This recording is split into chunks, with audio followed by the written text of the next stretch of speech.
Thanks for joining Let's Get to Talking, presented to you by Black Gay Table Talk. I'm Keenan. I'm Dorian. Join us as we take you on a journey of discussion from two Black gay male perspectives.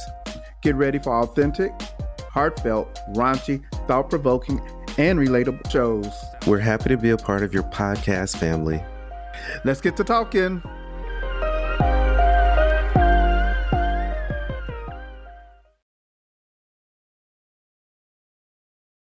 Thanks for joining Let's Get to Talking, presented to you by Black Gay Table Talk. I'm Keenan. And I'm Dorian, and today we are having a Trans Takeover. Yay!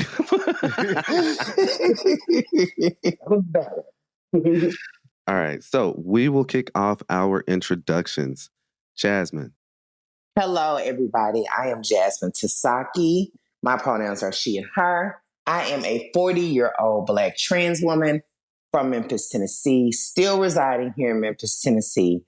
I am the founder and executive director of We Care Tennessee, an organization that specifically supports Black transgender women who do sex work and use drugs. I'm also the director of advocacy at Black and Pink, based out of Omaha, Nebraska.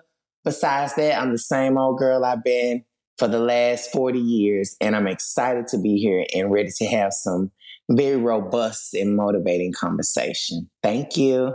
welcome. Welcome. Thank you. All right. Next up, we will have... All right, let's go with Skye. Hi, everyone. I'm Skye Summers. My pronouns are she and her. I am originally from Biloxi, Mississippi, but I do live in Memphis, Tennessee. And I am 30-something. But that's basically it. And I'm thrilled to be on Black Gay Table Talk. Welcome, Miss Skye. Welcome. All right. Thank you, Skye. And LaShawn. Hi, I'm LaShawn Watkins, Chicago, Illinois. Pronouns she, her. I'm in my 40s. I'm a parent, a grandparent, a Baptist, a Democrat, a teacher, a trainer, an educator, and a friend. And I'm glad to be here. Welcome, LaShawn. Welcome. Thank you. LaShawn. Yes. From the land of Illinois. What a wonderful place to come from. Yes, indeed. I was going to say from the land of Frozen, because she's enchanted, baby. If the viewers could see her house. Thank you, baby. Fabulous. Well, first, let me thank each and every one of you for taking time to speak with us today, to educate us, to inform us and our audience on about being trans. So I just want to personally take this moment to thank each and every one of you. Okay, thank you. Yes. All right, so let's get into it, right? So for this episode, what we want to do is we want to bring awareness to who you are. A lot of times we get narratives that are pushed for us and misrepresentations. So why not have a platform for you to take that mic and say who you are? Y'all follow me? Yeah. All right. So if we can, we do have a series of questions that we wanted to try to go through some things. And then, of course, if you have anything you want to add, you go for it, right? So if you don't mind sharing, what is the definition of a trans woman? For those who don't know, what is a trans woman? To me, a trans woman is basically like any other woman. She's a mother, she's a sister, she's a parent, right? She's a Baptist. I'm going on everything LaShawn said because I love that introduction, because oftentimes people don't see the humanity of trans women. But yeah, so to me, a trans woman is just like any other woman, except she was born in a different way. I love it. I love it. I would agree with that. Me and Keenan had a series of questions, but one of them for the audience, I had tried to define the difference between a transgender and a drag queen. LaShawn, I'm going to ask you, not to put you on the spot, but in your definition of a transgender, can you just, for the audience's sake, explain the difference? In my opinion, I am no professional, so I can only speak for myself. Yes. Transgender is just that. The gender that I was assigned does not match the gender of who I am and who I identify with. It's not right. It didn't mix. It didn't fit. I tried to make it fit. So I think that most trans people identify have tried any and everything else at some point because you choose to, it's going to be hard. And you know that. It's not going to be easy. And if you could do it a different way, you would. But for me, it just, living in my truth, trying everything else, I wasn't happy. And I had to make a conscious decision to kind of just take this journey that I knew was going to be hard and just go for it. Okay. Good question, Dorian. Thank you. Now, let me ask you this. Hold on, I'm sorry. I want to chime in on that question too. Because I want people to be clear, because right now there's a lot of legislation that affects both drag queens and transgender people. What really makes us different is the fact that drag is a form of expression, drag is entertainment, drag is a persona. And when you're transgender, this is who you really are, right? Someone saying they're transgender is them affirming that they are this person that they communicate to be. Drag is something to be interpreted by other people. Excellent. Right? Because we as transgender people, we say what we want to say and we tell our stories. Drag entertainers tell a story to be interpreted by many people to leave with their own meanings because it's just entertainment, right? But trans people have a direct meaning and we actually say what we mean, but people take their own interpretations and try to project them on us. So that's kind of how the two have overlap or they get confused sometimes. Thank you, Jasmine, for that. Thank you. Perfect. So, speaking of legislation, and I'm glad you said that, Jasmine. So, what do you think some of the biggest issues that are impacting the trans community? And it can be under the umbrella of social, economic, health impacts. Like, what do you see being some of the biggest issues? I mean, I want to hear other people's. I think all of the stuff is important because it's always connected. You know what I'm saying? When we get one win, or that's what we should be saying. When we get one win, we're closer to another win. But the way that the legislation has been rolled out, we've been taking a lot of losses. But I think something for me, like I said, I'm 40. And I grew up with a family who voted. And I saw my grandmother and I saw my aunties and stuff. I saw them voting. But when I got older, in the beginning of my adult years, I didn't vote like that. It wasn't until President Obama was elected the first time that I really participated in voting. And it really changed my whole journey with that. So when I started to vote, I realized how voting impacted my life. And I think that a lot of people may not necessarily know how certain legislation may impact their lives because it may not be something that directly involves them. So for me, what affects us most was the ban on trans youth having gender affirming care, from their doctors. And I just so happened to go with a group, Planned Parenthood, to advocate on the Hill in Nashville for these anti-drag laws and also just to speak with our representatives about the legislation that had already passed for trans youth. But when I got there, if I hadn't have gone there, I would have never known that now there's legislation that they're trying to push forward that's a ban on adults, trans people, getting our health care. And even to the point where they're going to ask private insurance, make it where private insurance companies cannot be reimbursed by when we have services. So it's just a lot that, I think all of it affects us. But I'm more interested to hear what other people think around what's important to them. Okay. Thank you. Yeah. LaShawn, Skye, anything y'all want to add? I would think access to services and care, for me, that was the hardest thing, knowing what was available to me and what I could do. I'm kind of smart, but if I thought about me just regularly flat-footed, not knowing anything, I probably could have never done the things that I've done.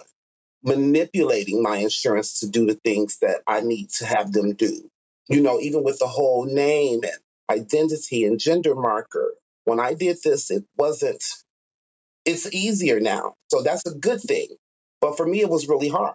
I had to have like psych evaluations and other things that were required at that time. And it took a long time. Took a long enough time to where you would almost not want to continue to do it if it wasn't something. So I think that's a good thing. The violence, identifying this as a specific type of violence, and just overall just having things available to you. I'm not looking for anything special, but I would definitely like something that would be useful for me, for me. And that may not be something that works for everyone else. So that You would be just me. want the same services that everyone else gets. That everybody else gets. Exactly. You know what? A lot of it is not. I'm sorry. I just want to chime in. We don't want the same services everybody else get. We want the services we deserve. And we've been held back so many services for so many years. Baby, we really need a surplus of services. You know what I'm saying? Everybody else been getting stuff. It's time for us to get what we're due. I'm sorry, LaShawn. I just want to say that because oftentimes, No, definitely. yeah, people say that.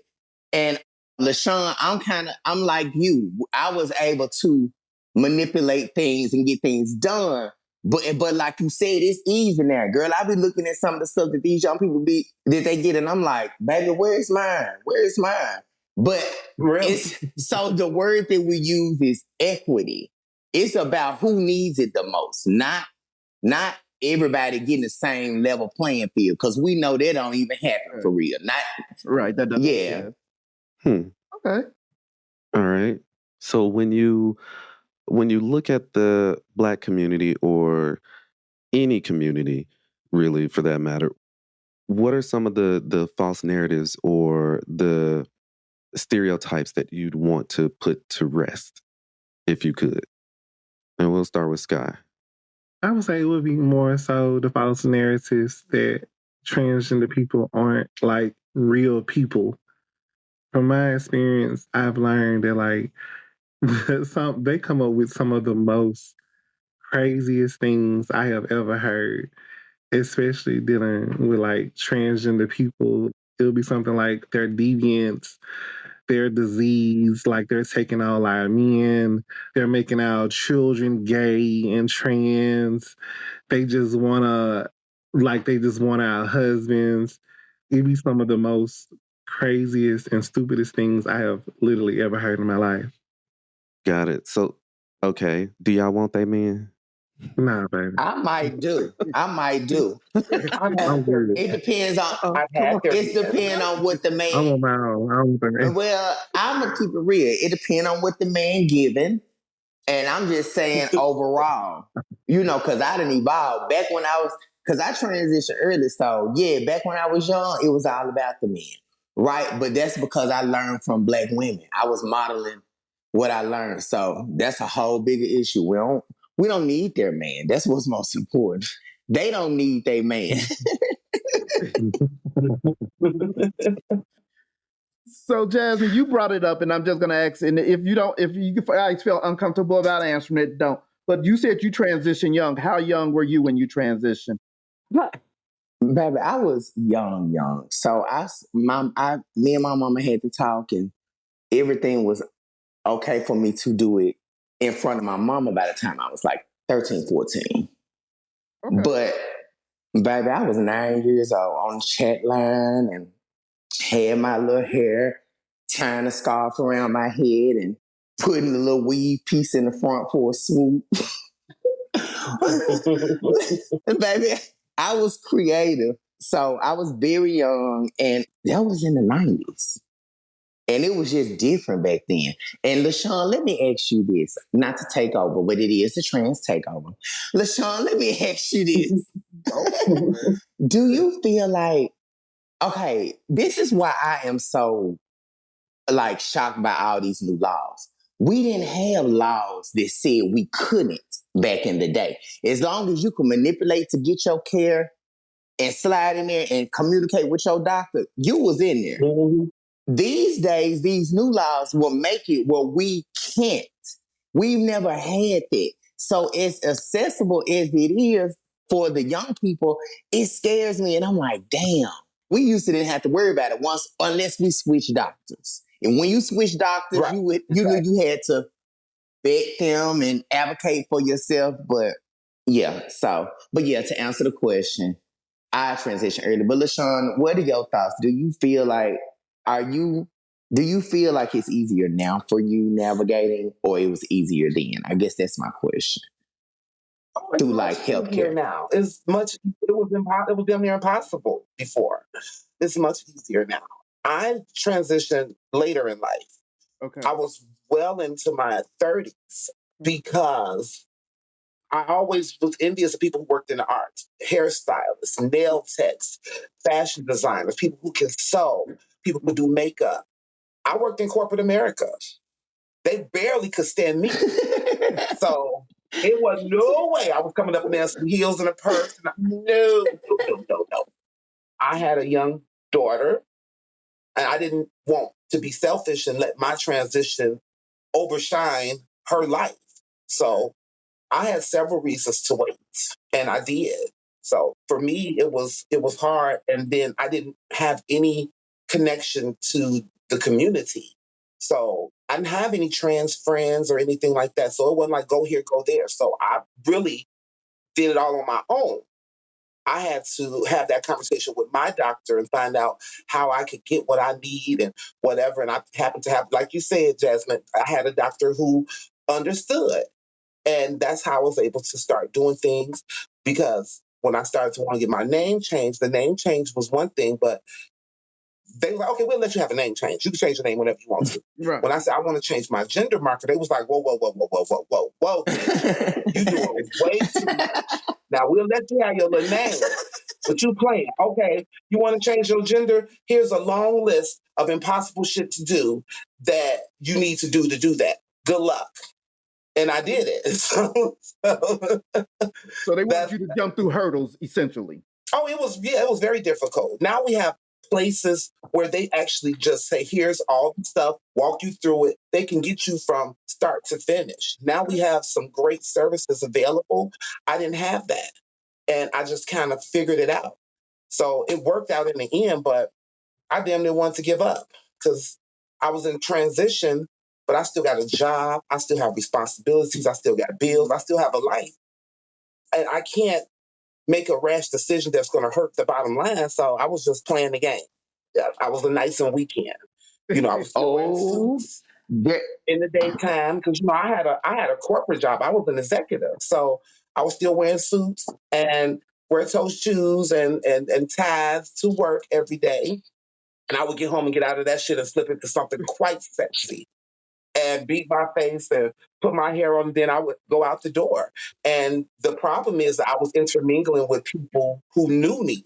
So it became a problem because people were like, wait a minute, is that you? And I'm like, have a nice day, get out of here, don't say anything. Right. So that was hard. So that's why I worked so hard to get this done, because I couldn't do that any longer. Okay. Skye, would you like to share your experience? My transition, it really wasn't, like, as far as me, like, my transition, it really wasn't that hard. Because, like, I had the same doctor for, like, 15 years. So she basically already knew or whatever. So she really, like, my doctor really helped me a lot. Like, when it comes to, like, my transition and going through everything or whatever. As far as the name change, that was very easy. So basically, everything else was like, as far as my transition was fairly easy. The only thing that I was more scared about was probably like my job and wondering like what would happen or how would they perceive me. But as it happens, like we end up getting a new manager that actually like made me feel comfortable with everything or whatever, and actually changed my name in the system for me or whatever. Because for real, like he was from California, so that was like a blessing. So he was already like ahead of everybody else, and he was like, "Oh yeah, gotcha. So we can do that or whatever." So it's like he was very helpful and very cool. So my transition wasn't really hard at all because of like the services and like basically like the people that I knew and had in my life. All right. So, question. When you look at opposition, right? Opposition of who you are. Granted, we see it in the politicians, but when you look out in the community, do you feel like that acceptance is greater within do you feel like that acceptance is greater in the opposite of race? Like, do you feel like you have the Black community support for who you are? No. Yeah, I would say no too. Why? Well, not why. We can't answer the question of why, but what do you see?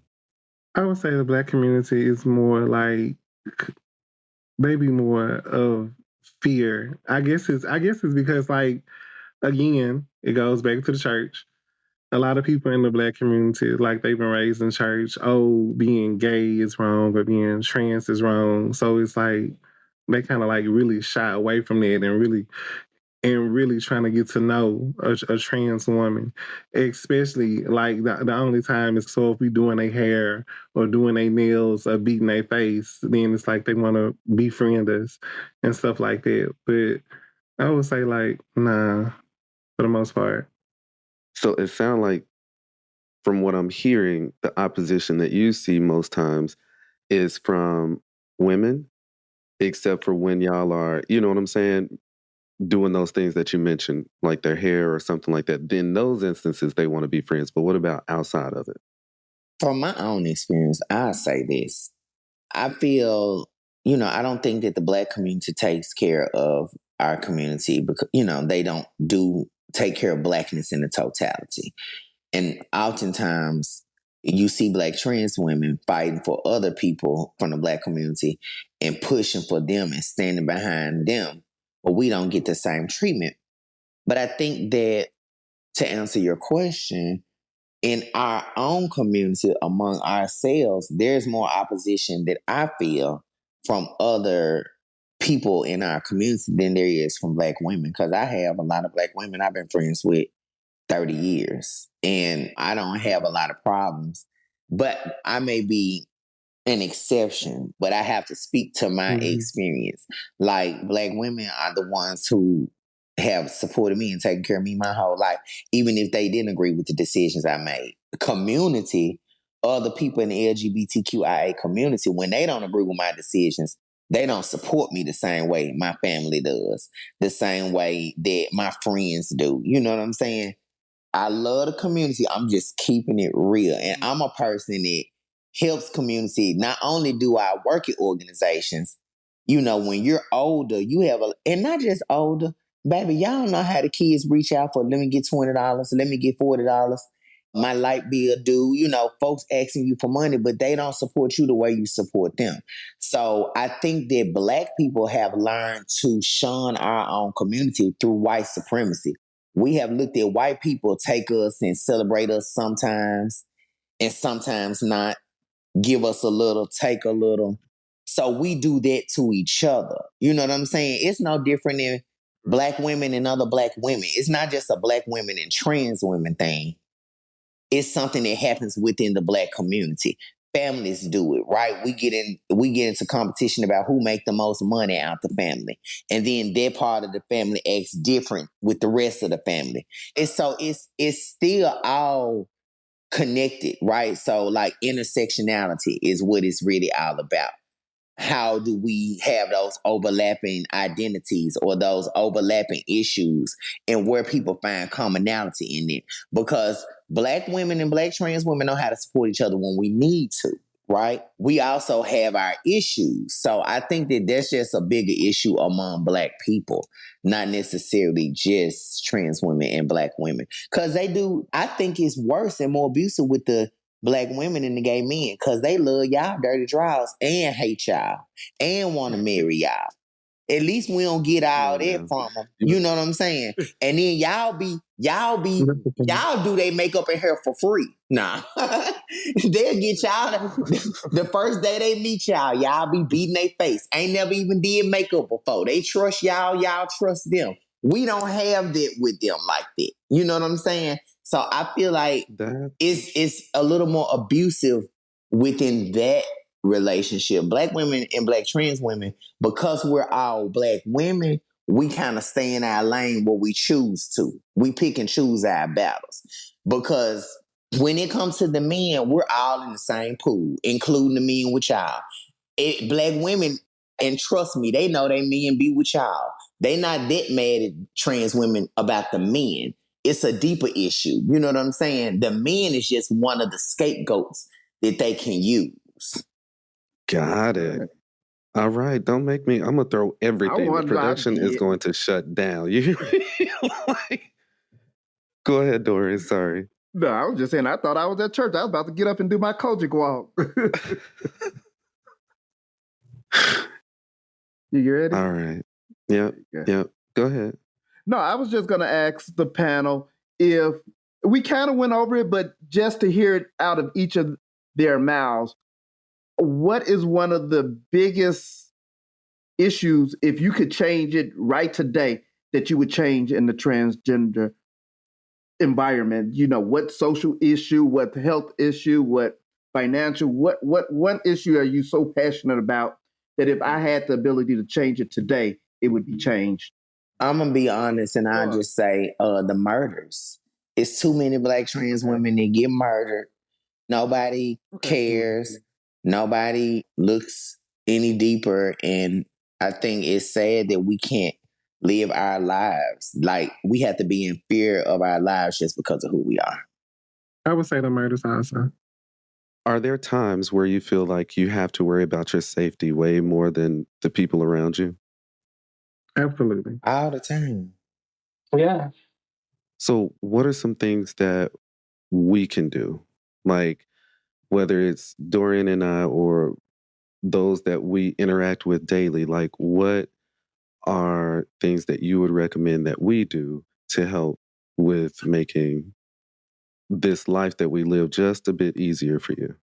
I would have to say paying attention to people and really listening to their experiences.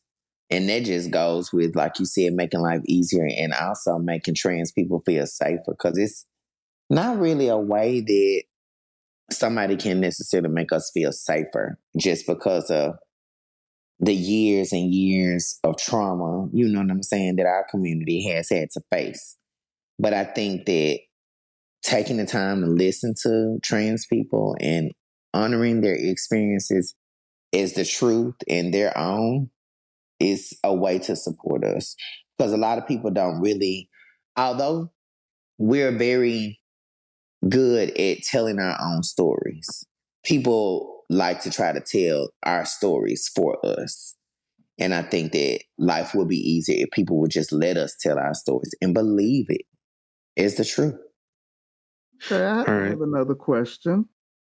So, since we're getting to know it, each of you, what would you tell your younger self that would have helped make your transition easier? For me, I would say it would just be patient. Just be patient and just love yourself for the most part. I love it. I love it. I have to agree with Skye. That's the exact advice that I would. I can't say nothing more. Awesome. LaShawn? Be yourself, definitely. Like just like Scott said, be comfortable in the skin you're in. Be okay with being you. Being like everybody else is being like everybody else. And yeah, that was for me. So, one more, well, I'm going to get this last question in and then we'll kind of shift our discussion, okay? Mhm. In your journey of transitioning, was there someone that you had help you or someone that you could go to who had been through the experience? Or do you think that it would have been easier for you if you had someone who could hold your hand and say, here's what you do first. Here's what, you know what I'm saying? Like, but knowing they had already gone through it. Well, back in my day, I came out because I transitioned very early. That didn't mean I had met any other people. You know what I'm saying? Like myself. And when I did, a lot of them, we were all pre-transition. There were some people who had started their transition physically. And I did have those people that I could have asked. I really didn't ask because back then you had to navigate your own doctor and stuff. But I think it's more, I was more entrapped in like all of the bad things that came with having to feel like you had to change who you were. So my medical transition just wasn't important because my mental transition, you know, I had already been doing it since I was 13. So the transition happened mentally. The physical was a long journey. And also, I'm not a person that I ever have been like a person that really does a lot of hormones or anything like that. I had a look about myself, and then I got surgeries to do other things. But so I think it's also important that we lift up. People don't always have to be on hormone replacement therapy. You know what I'm saying? To be trans. Like there's nothing that you do to be like, oh, okay, now you trans. It's more about your mental because you start knowing, just like LaShawn said, she was already who she was when she was working. She just knew what she wanted to do to keep her, you know, job and make sure everything was lined up. But she was already who she was. And then, like, I think it's some power in the fact that we as trans people, we know how to hold those different identities. Like, and that's what I mean by I was entrapped. I had went from not only being one person in the daytime to being another person in nighttime. At this point, my mama had let me be who I wanted to be. So when I met other people like me, baby, it didn't nothing matter but sex, drugs, and rock and roll. We one time about going to no doctors and all of that. Like I was at the club. I was wanting the boys to see me and like all of that.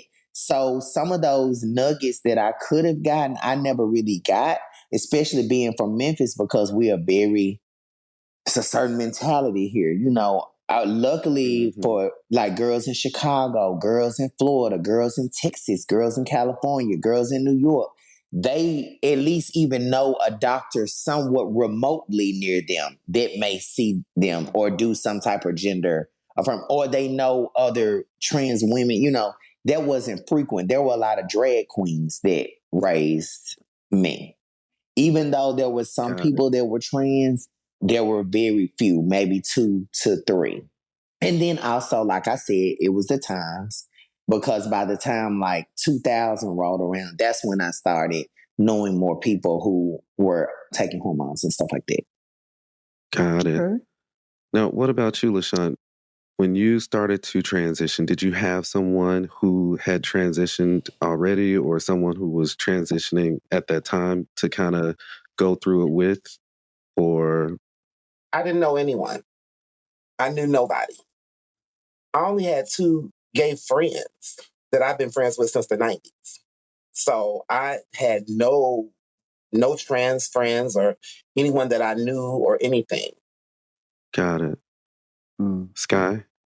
When I started transitioning, I knew a couple people, but but like my close friends, like that had already transitioned somewhat, like they told me more of the negative side or whatever, you know what I'm saying? Well, they was not really negative, but they was more like, I guess they was really trying to prepare me mentally and in other ways for it or whatever, you know what I'm saying? But as far as like everything else, I knew people, so it kind of made it a little bit easier or whatever for the most part.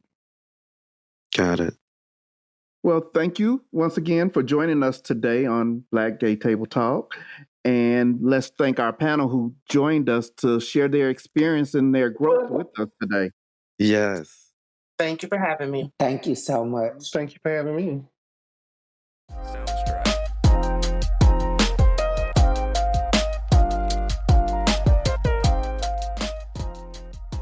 Thank you for joining us for today's episode. We hope you enjoyed. Again, if you'd like to subscribe, donate, and of course, any ratings we definitely appreciate. Again, thanks for listening to Black Gay Table Talk.